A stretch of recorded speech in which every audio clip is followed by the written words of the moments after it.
Hola, en este video hablaremos sobre los mecanismos de reparación de rotura de la doble cadena. El ADN es dañado 10.000 veces por día en tan solo una de nuestras células. Considerando eso, la cantidad de errores posibles en las 13 millones de células que abundan en nuestro cuerpo es increíble.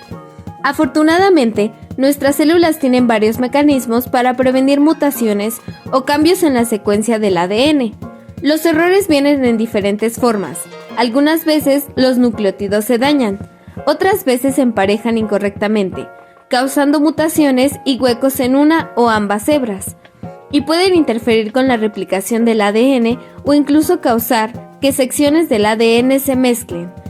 Cuando se daña la estructura del material genético, este debe ser inmediatamente corregido.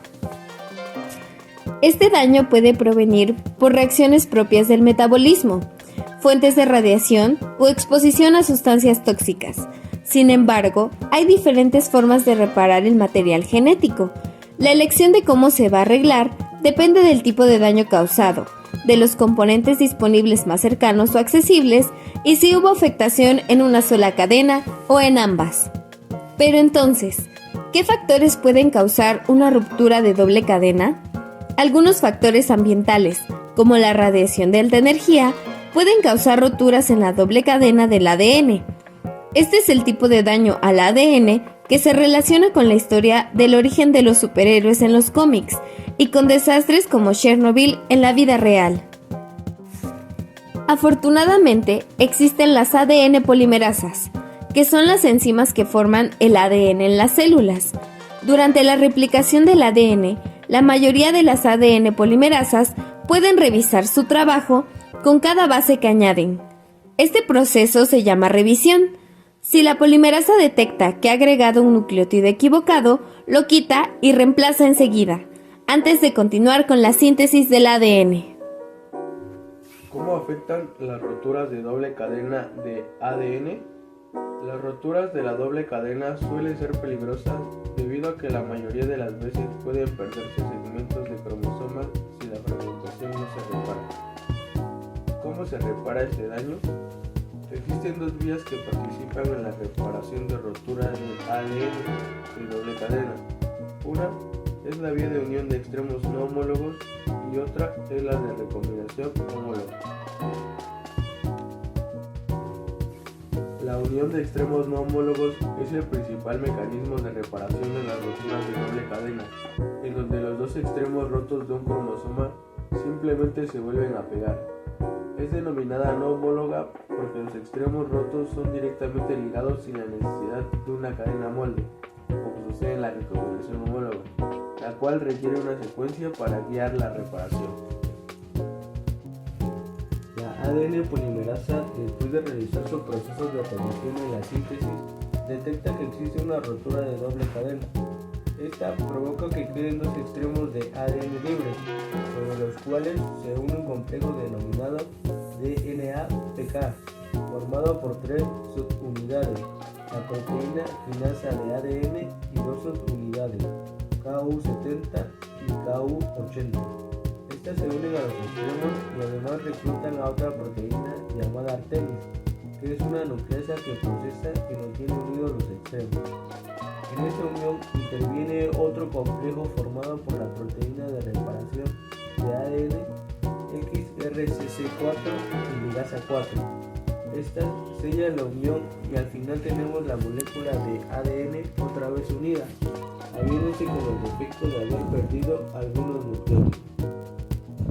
Como conclusión, podemos mencionar que este mecanismo de reparación es desordenado, ya que en la mayoría de reparaciones suele existir pérdida o a veces en cantidad mínima la adición de algunos nucleótidos en el sitio de corte.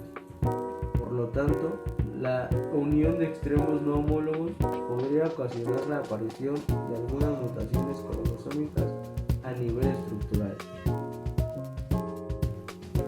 Reparación por recombinación homóloga.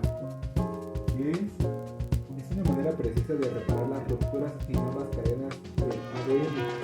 Debido a que como humanos tenemos dos copias de cada cromosoma, este mecanismo usará una copia del ADN en el cromosoma hermano como molde para reparar los daños. Este proceso sucederá solamente en la fase S o en la fase G2 del ciclo celular. ¿Cómo sucede? Primero, un complejo enzimático con actividad endonucleasa llamado complejo mRN inicia con la identificación del extremo 5' de la cromatina dañada y es entonces cuando se une a ella. Después sucede una resección, es decir, un recorte de los extremos de una de las cadenas dejando vacíos que son llamados muescas o nips, propiciando una cadena corta y otra larga. En esta última se le une una enzima llamada recombinasa. La recombinasa ayuda a invadir al ADN del cromosoma hermano en el punto homólogo a su secuencia y será usado como molde para completar su secuencia y reparar el daño, la cual se da por la complementariedad de bases que existen entre estas dos hebras, formándose la unión de polideo. De ahí sucede la migración en la que habrá nuevos emparejamientos de bases con las otras hebras, formando de esta manera una región heterodúplex en la que hay secciones de ADN diferentes en cada molécula. Después de esto habrá una isomerización que cambiará la configuración de la molécula y a continuación se dará la resolución de esta en la que se formará una estructura en forma de cruz. Aquí se pueden dar dos sitios de cortes. Un primer corte sucede entre las hebras que no se habían cruzado anteriormente, dando origen a las siguientes cadenas. El segundo corte posible se dará entre las hebras que ya se habían cruzado antes, formando las siguientes cadenas.